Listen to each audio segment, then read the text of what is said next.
वन्दे देवौमापतिं सुरगुरुं वन्दे जगत्कारणं वन्दे पन्नगभूषणं मृगधरं वन्दे पशूनां पतिं वन्दे सूर्यशशाङ्कवह्निनयनं वन्दे मुकुन्दप्रियं वन्दे भक्तजनाश्रयं जवरदं शिवं शङ्करं वन्दे शिवं शङ्करम् शानन्दमानन्दवने वसन्तम् आनन्दकन्दं हृतपापवृन्दम्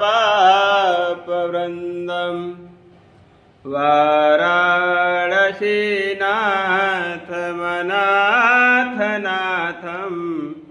श्रीविश्वनाथं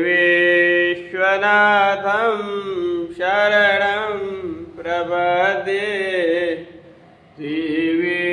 श्रीविश्वनाथं शरणं प्रपद्ये पदारविन्दं मुखारविन्दे विनवेशयन्तं वटस्य पत्रस्य पुटे शयानं बालं मुकुन्दं मनसा स्मरामि बालं मुकुन्दं मनसा स्मरामि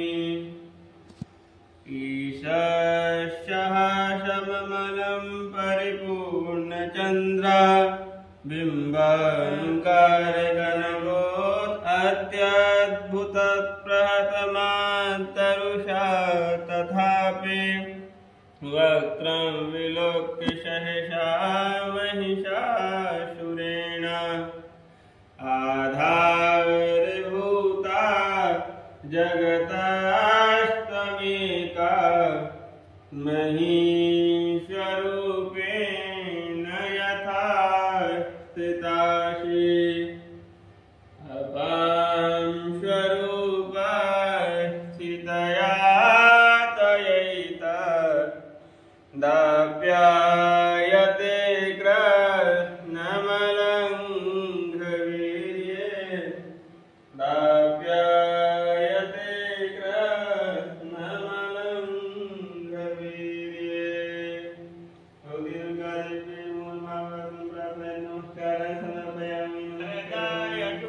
प्रियाय लंबोदराय सकलाय जगद्धिताय नागाननाय श्रुतियज्ञविभूषिताय गौरीसुताय गणनाथ नमो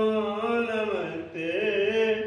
गौरीसुताय गणनाथ नमो नमस्ते ॐ डिं डिं डिं कतडिम्बडिम्बडमरूपाणौ सदा यस्य वै हुं हुं हुं तत्सर्पजालहृदयं घं घं च घण्टावरं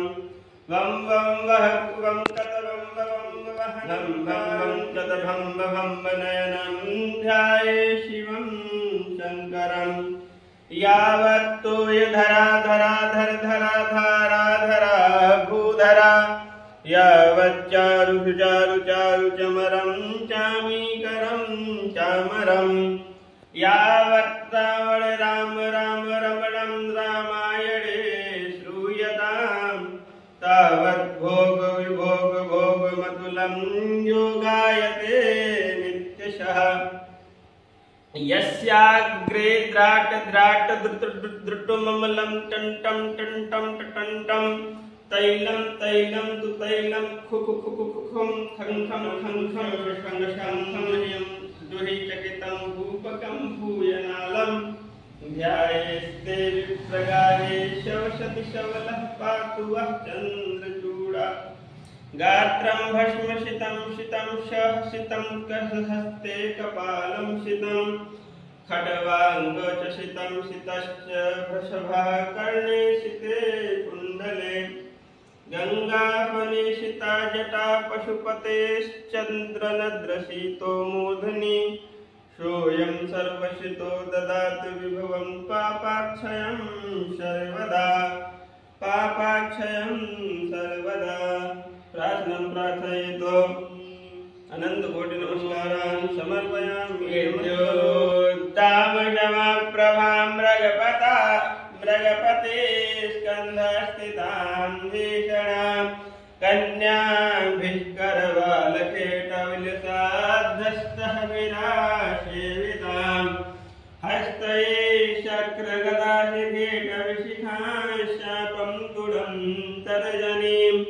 विभ्राणामनलात्मिकं तुषितरां दुर्गां त्रिनेत्रां भजे मय्यां त्रिनेत्रां भजे भावां त्रिनेत्रां भजे।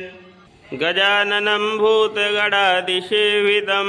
कपित्तजम्बूफलचारुभक्षणं नुमाश्रुतं शोकविनाशकारकं नमामि विघ्नेश्वरपादपङ्कजम्। तंत्रपुष्पांजलि समर्पयामि। नमस्कार।